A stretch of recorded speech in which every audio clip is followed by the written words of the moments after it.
The following program deals with a controversial subject. The theories expressed are not the only possible interpretation. Viewers are invited to make a judgment based on all available information. Tonight, liftoff. We have a liftoff. We investigate the most extraordinary event of the 20th century. It's one small step for man. Man landing on the moon. One giant leap for mankind. But believe it or not, some people say it never happened. This whole thing was a fake. Decide for yourself as we explore the evidence. The Eagle has landed. Analyze official government photos. What a ride, what a ride. Examine the films. The flag flaps on the moon where there's no atmosphere. And hear the testimony of one former astronaut who's not afraid to speak his mind. NASA could have covered it up. Could the government have orchestrated the deception of the century? NASA could have pulled off the greatest hoax of all time. You be the judge. On Conspiracy Theory, did we land on the moon?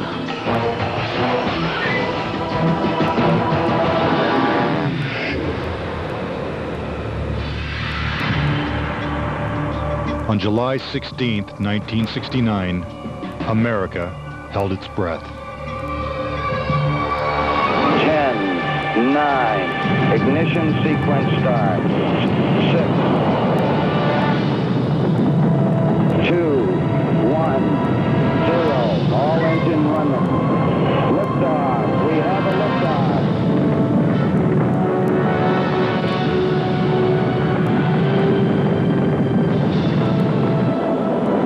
Apollo 11 blasted into space, beginning its 250,000-mile journey to the moon.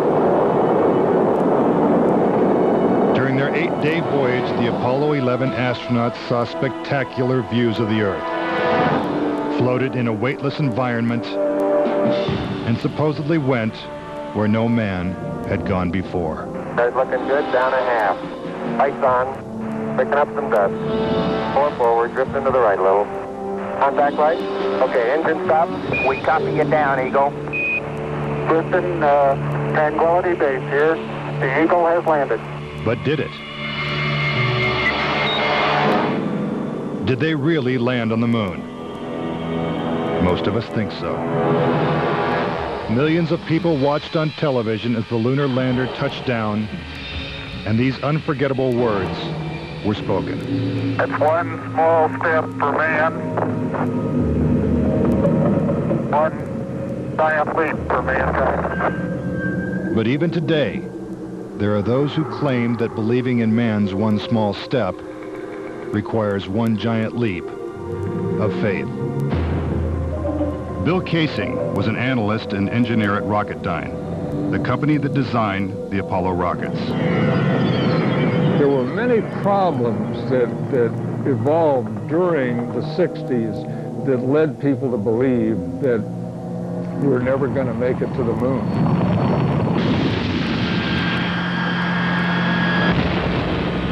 Three decades ago, when the world watched Apollo's lunar landings, Bill Kaysing was watching too. But what he saw on television, combined with his experiences at Rocketdyne, made him a skeptic. The whole thing then seemed phony to me. I think it was an intuitive feeling that what was being shown was not real. As he studied the footage more closely, he was shocked to find several inconsistencies. Kaysing observed that despite the clarity of deep space, the stars were missing from the black lunar sky.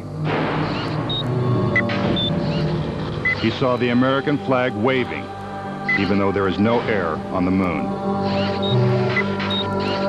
And he discovered that there was no blast crater beneath the lunar lander, where its powerful rocket engine had fired. This evidence convinced Kaysing that we never sent a man to the moon. But NASA dismisses these charges. There are always going to be people who believe some outlandish theories, and the notion that we somehow were able to fake the lunar missions is pretty outlandish. As outlandish as it might seem, it has been estimated that as many as 20% of Americans believe we never went to the moon. But how could anyone think that one of the greatest moments in human history is a hoax? Is it really possible that NASA deceived the world? According to a former astronaut, it's entirely possible. Regarding the Apollo mission, I can't say 100% for sure whether these men walked on the moon.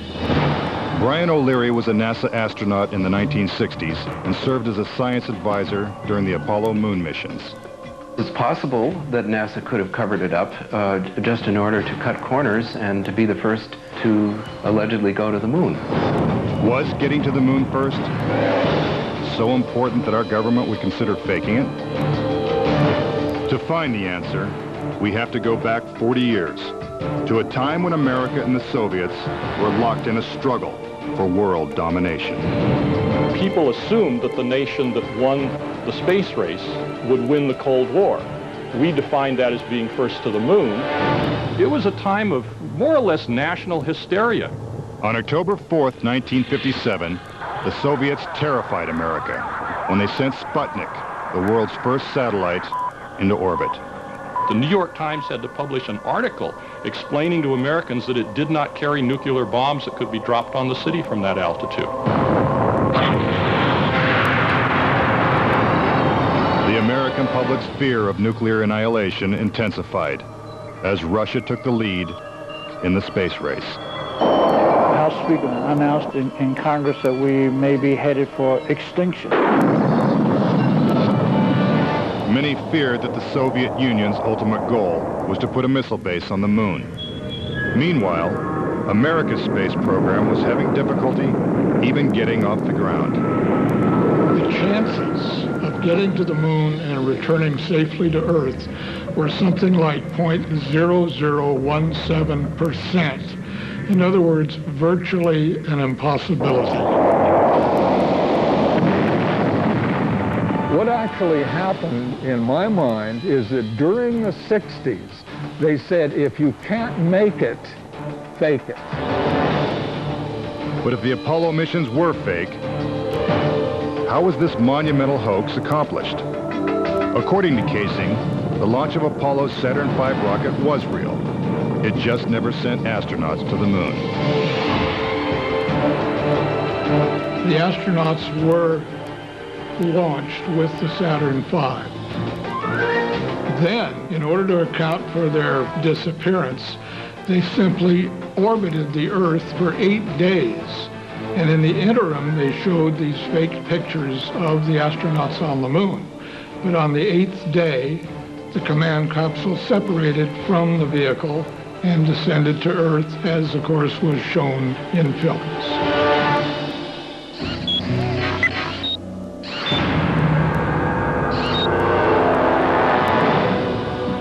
This theory inspired the 1978 movie Capricorn 1, in which the government attempts to fool the world by faking a mission to Mars.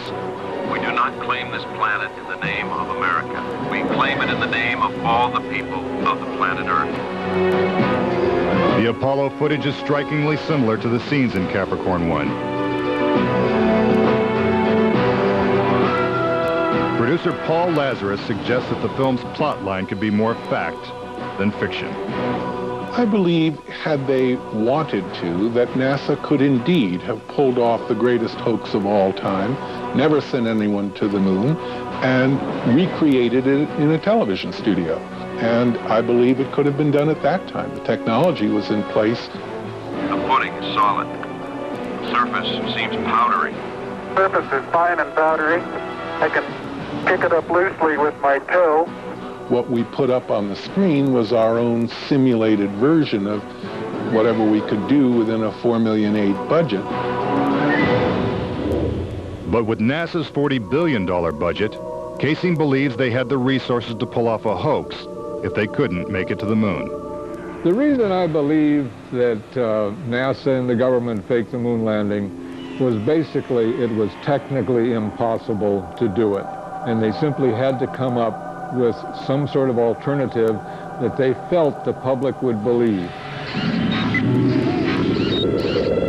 Casing theorizes that the lunar landings were actually filmed in Nevada's high desert, at the top secret military base known as Area 51. Area 51 is one of the most heavily guarded facilities in the United States. If you went in and tried to get some information, you could be shot and killed without any warning.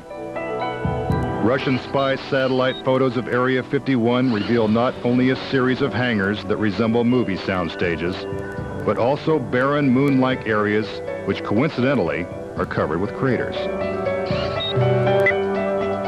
Compare this photo of a lunar crater allegedly taken from the moon's orbit by Apollo 10 with this satellite photo of a crater at Area 51. Even astronauts acknowledge the similarity of the terrain. It has a stark beauty all its own. It's like much of the high desert of the United States. Could billions of people really have been fooled into thinking the Nevada desert was the moon? Casing believes it's possible, and maybe the real reason Area 51 is so heavily guarded. This is a very secret base, and with good reason, because undoubtedly the moon sets are still there. And if they are, no one's getting a look at them anytime soon. Up next. Tranquility Base here. If the lunar module landed with 10,000 pounds of thrust, why is there no blast crater? Plus, was this footprint really made on the moon? And later, 10 astronauts die under strange circumstances. How far could the conspiracy reach? Find out when Conspiracy Theory returns.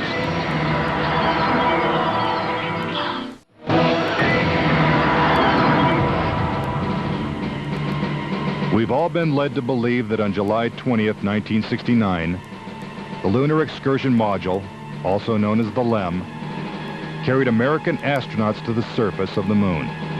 But could it have simply been a prop lowered by wires onto a movie set? Bill Casing says that this may explain the absence of engine noise in the official NASA footage.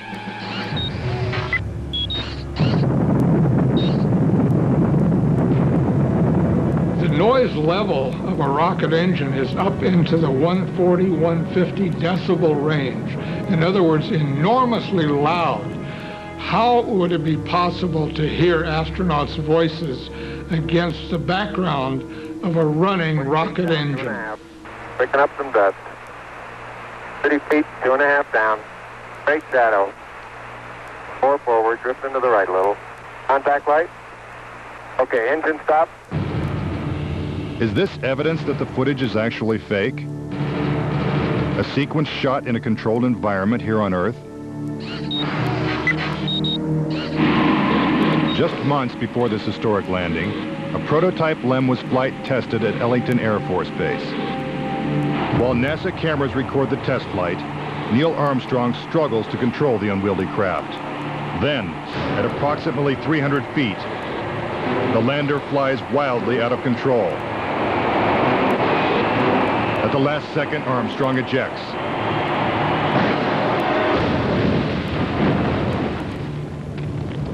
And floats to safety.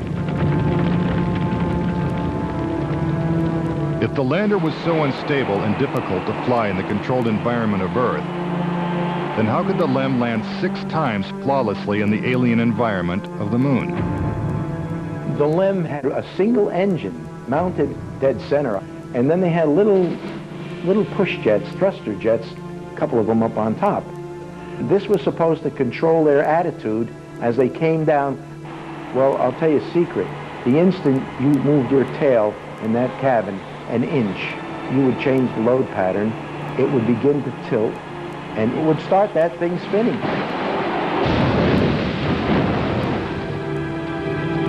The arguments that have been arrayed on the side of those who believe that the lunar landings were a hoax are very elaborate, and have to be to support a theory like this. In the end, there's one set of evidence that is irrefutable, and that is that there are footprints, boot prints, still on the lunar surface. But conspiracy theorists say that the footprints themselves are suspicious. The surface appears to be very fine-grained as you get close to it. It's almost like a powder. To have a powerful rocket engine blast the surface of the moon, blasting away all of the dust, and then find footprints surrounding the lunar lander, that to me would be an impossibility. Photo after photo reveals that the lunar surface surrounding the LEM is covered with footprints. But Casing says there's something even more difficult to explain. The fact that there's no blast crater under the LEM is one of the most conclusive pieces of evidence that I find supporting the hoax. In fact, no sign of a blast crater is visible for any of the 6 lunar landings. But LEM specialist Paul Fiel says he can explain why the lunar module left no crater when landing on the moon. The amount of thrust that you need coming out of the bottom of the descent engine is about 1,500, 2,000 pounds of thrust. And all that does is just push dust away. There's no burning or anything like that. Yet NASA's own scientific illustrations clearly depict a blast crater. Then there's one other point. If they had truly landed on the moon, this dust would have then descended on the lunar lander, on the foot pads, and we find not a trace of dust on the foot pads. When I discovered that alone, I said, no way am I looking at a lunar lander that landed on the moon. Could it be that the LEM was just a prop on a giant lunar movie set? When Armstrong said, that's one small step for man and one giant leap for mankind, the footprint that he made could have easily been made in Area 51. Casing points out that the LEM's departure from the lunar surface is even more suspicious. In the footage of the ascent stage going up, what you don't see is an exhaust plume coming out of the rocket engine nozzle. What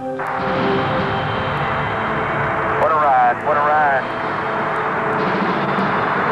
But what do we see? We see the ascent stage suddenly pop up without any exhaust plume whatsoever, as though it were jerked up by a cable. Is this evidence of a conspiracy? Was the government capable of such a massive cover-up? To propose that this was all faked and a hoax, they have to say that every piece of evidence, that every physical, scientific test that one could offer to support the reality of the lunar landings, they have to say that all of those are fake. I would say that my conviction that Apollo was a fake was really not according to one specific piece of evidence, but it was cumulative. This whole thing was a fake. Coming up. We're getting a picture on the TV. If there's no air on the moon, why is this American flag waving? Plus, could these official NASA photos have been doctored? All of the photographs were faked. And later, is it possible for humans to have survived the deadly radiation in deep space? When Conspiracy Theory continues.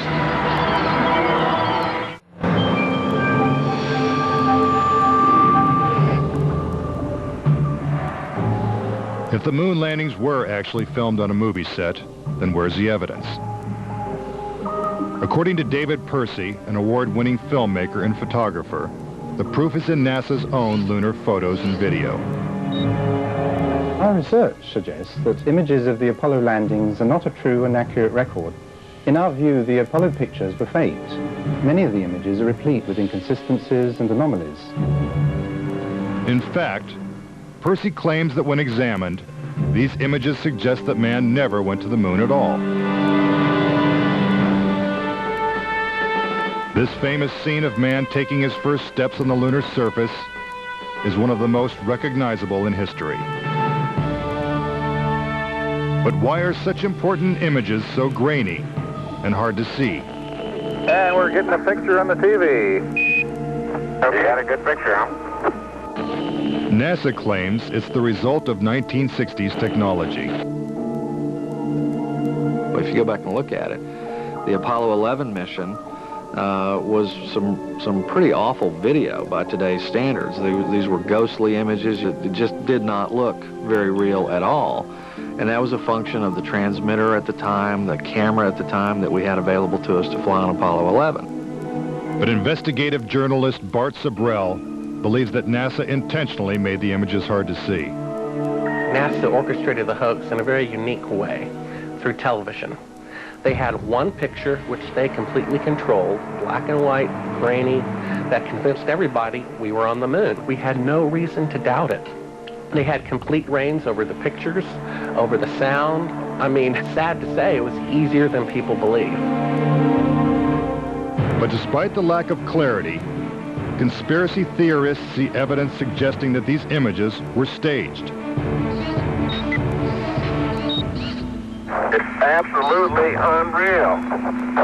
Although it appears that the astronauts are moving in the moon's gravity, which is 1/6 that of the Earth, Percy notes that when the speed of the film is doubled, the astronauts appear to be running as if in Earth's gravity.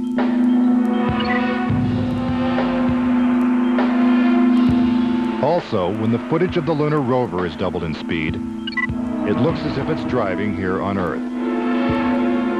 But there's another reason some believe the Apollo missions were shot on Earth.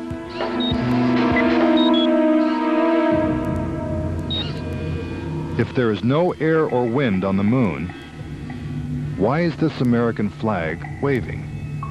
The fact that the flag flaps on the moon where there's no atmosphere means that there must have been a little blast of wind out in Area 51 where they shot this.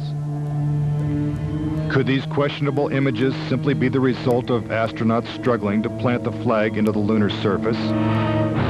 Or is there more going on than meets the eye? What about the still photography? Some say the design of the bulky spacesuits would have made it extremely difficult for the astronauts to operate their chest-mounted cameras. The man who designed these cameras is Jan Lundberg. Once on the moon, on the lunar surface, in the dress, in the light support system, you couldn't see the camera. They couldn't bend their head that far down. They had no viewfinder. They had to aim by moving their body. Click, click, click. If the cameras were so difficult to manipulate, how were thousands of photos taken with crystal clarity and precise framing? The pictures that we see that allegedly were taken on the moon are absolutely perfect. But with closer examination, Casing says flaws begin to emerge. Unfortunately, errors were made which are now being discovered.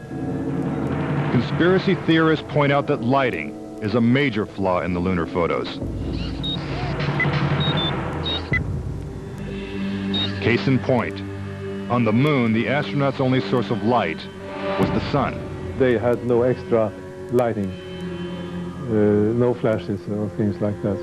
Yet in this photograph from Apollo 14, the shadows are cast in different directions, suggesting multiple light sources. The shadows cast by the rocks in the foreground should have been east-west, like the LEM shadows. And in this photo from Apollo 17, again the shadows are pointing in different directions. Outside in sunlight, shadows always run parallel with one another. So the shadows will never intersect.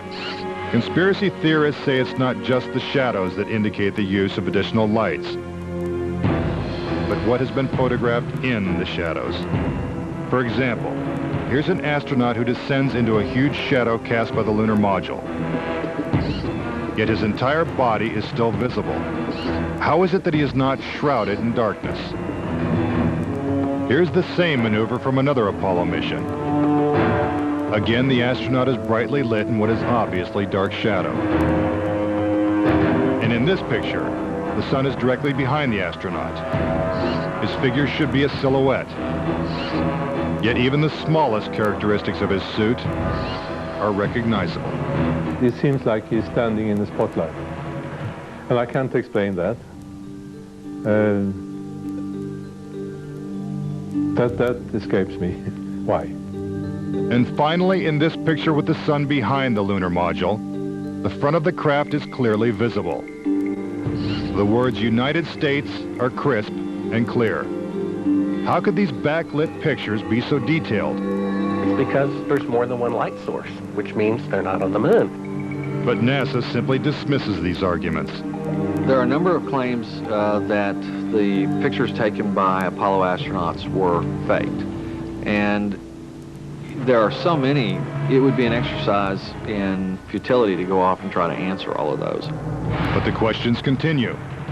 Why do some of these images shot at different times and different places appear to have identical backgrounds? These two photos seem to have the same mountain backdrop, yet the lunar module is only present in one of them. Seemingly impossible, since the LEM never moved and its base remained even after the mission. What a ride, what a ride. Some suggest the same artificial backdrop was used when shooting two entirely separate pictures. Background discrepancies are also apparent in the lunar video. The best evidence are some pictorial anomalies in the photographic record of the trip to the moon. There is one for Apollo 16 where the same shot, the same hill, appears in 2 different days. This tape was shot on what was reported to be the first of Apollo 16's lunar excursions. But it couldn't pick a better spot. And this video was from the next day at a different location. That is the most beautiful sight. NASA claims the second location was 2.5 miles away. But when one video is superimposed over the other, the locations appear identical. The conspiracy theorists see that as evidence that we didn't go to the moon, that it was staged, and the opposite point of view is that it's a case of bad editing. It's absolutely unreal. Conspiracy theorists claim that even closer examination of the photos suggest evidence of doctoring.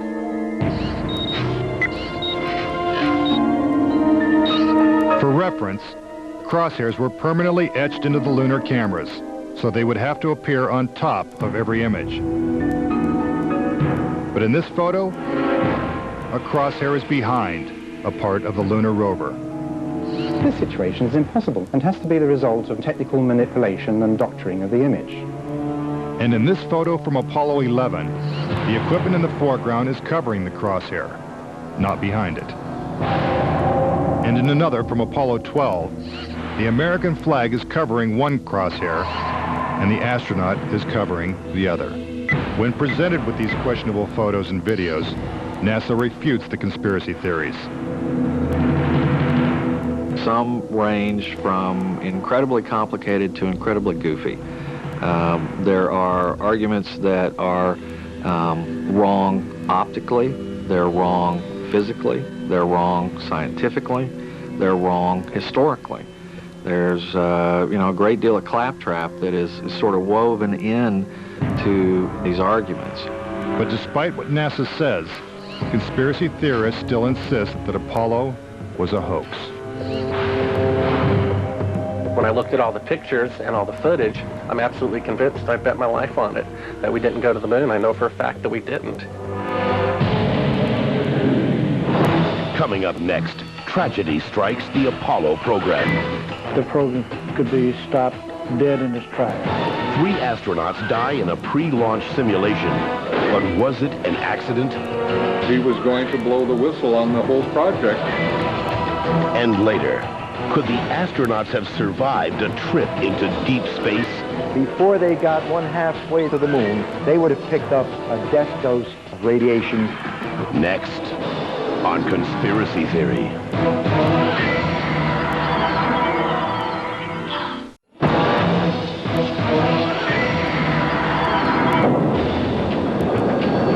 If what conspiracy theorists say is true, how could NASA perpetrate such a widespread hoax without someone from the inside blowing the whistle? Virgil Gus Grissom was selected as one of the original 7 astronauts. A family man and a veteran of several space flights, he was a national hero and was likely to be the first man to walk on the moon. But Grissom was also an outspoken critic of the space program and was quoted as saying, "Someone's going to get killed." Unfortunately, Grissom's worst fears were soon realized. On January 27, 1967, 2 years before the first moon landing, Grissom and his crew boarded the Apollo 1 capsule for a full-scale simulation. The problems began almost immediately. First, the capsule's communication systems failed. You copy? No, I didn't read you, Chuck, at all.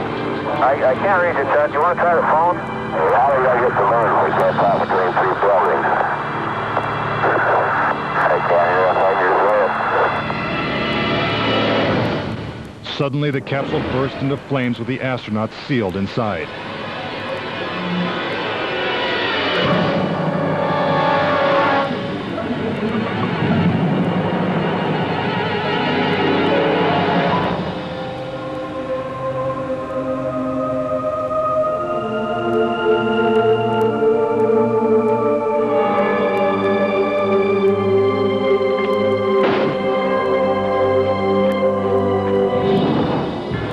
Tragically, Gus Grissom, Ed White, and Roger Chaffee lost their lives before ever leaving the launch pad.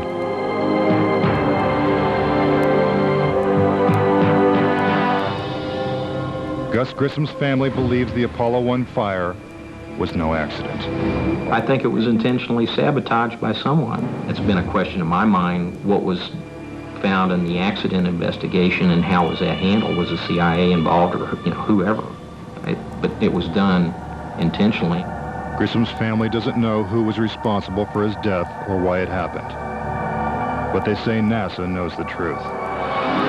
Gus gave his life for this program, and I feel like that it is up to NASA to come forward and give us a direct answer to what really happened. Were Gus Grissom and the Apollo 1 astronauts victims of a tragic accident? Or were they intentionally silenced because they knew too much? We may never know. The cause of the fire is still a mystery, and the capsule remains locked away at a military base. But Grissom wasn't the only Apollo critic to meet with a suspicious and untimely death. Thomas Ronald Barron was a safety inspector during Apollo 1's construction. After the fire, Barron testified before Congress that the Apollo program was in such disarray that the United States would never make it to the moon. He claimed his opinions made him a target. Has there been any pressure on you by NASA? Nothing. We were, my wife and I were somewhat harassed at home when this first thing broke some time back, but it's going away now. As part of his testimony, Barron submitted a 500-page report detailing his findings. There was a real fear that the program could be stopped dead in its tracks. Then exactly 1 week after he testified, Barron's car was struck by a train. Barron, his wife, and stepdaughter were killed instantly. I believe that Thomas Ronald Barron was murdered because he had the truth to tell about the Apollo project. Barron's report mysteriously disappeared, and to this day, it has never been found. But the Apollo program continued, and so did the string of untimely deaths. Between 1964 and 1967, a total of 10 astronauts lost their lives in freak accidents. These deaths accounted for an astonishing 15% of NASA's astronaut corps. To keep something that's alive wrapped up and covered over, you've got to eliminate all the people that can talk about it. Could the government have gone this far to pull off such an elaborate hoax? NASA says it's impossible. There were probably 250,000 people who were directly involved in the Apollo program, and another 500,000 people beyond that.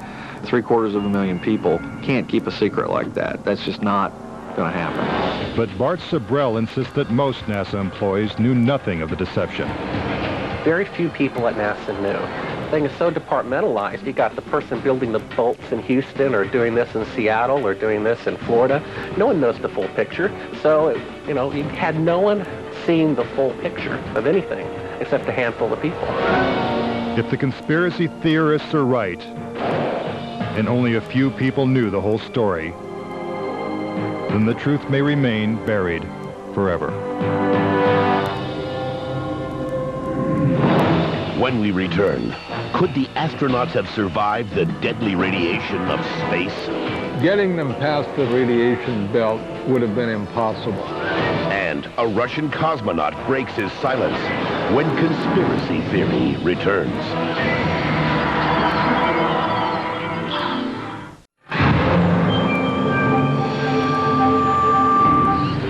Suspicious deaths, evidence of doctored photos, and flags waving in the airless vacuum of space are not the only reasons to doubt that we ever went to the moon. Some say the astronauts could never even have survived the trip. The reason why they couldn't go to the moon is because of a phenomenon that few people know about called the Van Allen radiation belts. 500 miles above the Earth, these bands of intense radiation surround our planet and are thousands of miles thick. Any human being traveling through the Van Allen belt would have been rendered either extremely ill or actually killed by the radiation within a short time thereafter. Other than the Apollo missions, no other manned space flight has attempted to pass through this deadly radiation. Every manned mission in history, Gemini, Mercury, Skylab, the Space Shuttle, has been below the radiation belt, all except going to the moon. To protect the astronauts, the capsule would have needed 6 feet of lead shielding, according to physicist Ralph Rene. Obviously, the only shielding they had was the literally paper-thin outer hull of aluminum, and their suits consisting of glass fiber, some aluminum fibers, and silicon rubber. It's very interesting concerning radiation that the astronauts were protected by a thin film of aluminum, when here on Earth they put a lead shield on us when they take a dental x-ray. Some theorize that if the Van Allen belts didn't kill the astronauts, even deadlier doses of radiation deeper in space would have. Violent explosions in the sun called magnetic storms flood space with intense radioactivity. A magnetic storm will come along, and that can increase the intensity of the radiation belts by maybe 1,000 times above what it was before. According to Rene, the Apollo 16 mission coincided with one of the sun's most intense storms ever recorded. Around the rotating sun came this immense flare, the biggest one of the 20th century. It went on for 3 or 4 days. All the while it's slowly rotating around. Although the effects of radiation are horrific, ranging from hair loss to cancer to death, the solar flares had no adverse effect on the Apollo 16 crew.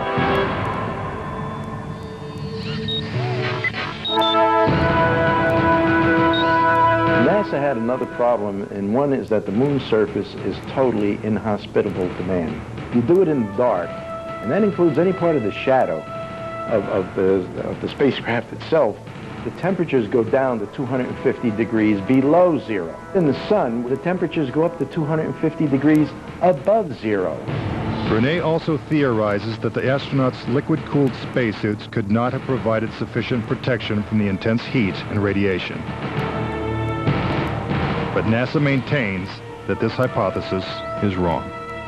The claim that the radiation on the lunar surface would have incapacitated or hurt the astronauts, it's equal parts bad science and a bad understanding of how we went about designing the equipment. The spacesuits that they wore were incredibly tough and very resilient to lots of different things. If those suits do what NASA says they can do, then I want to see them suit up a guy or two, put them into 3 Mile Island, the pit there that's still hot, and have them clean up the mess. But they can't and they don't.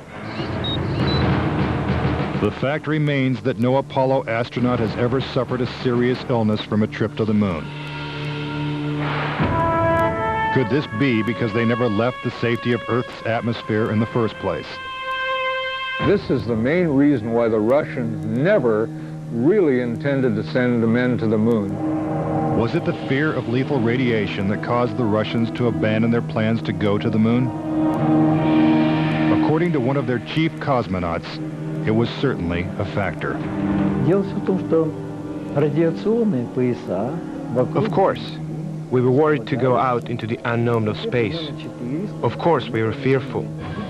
We had no idea how a human would be affected by the radiation. We suspected that possibly the radiation could even penetrate through the craft itself. Are the deadly perils of space proof that NASA faked the Apollo missions? To this day, the Russians have never sent a man to the moon. And we have no plans to return. A final word when conspiracy theory continues.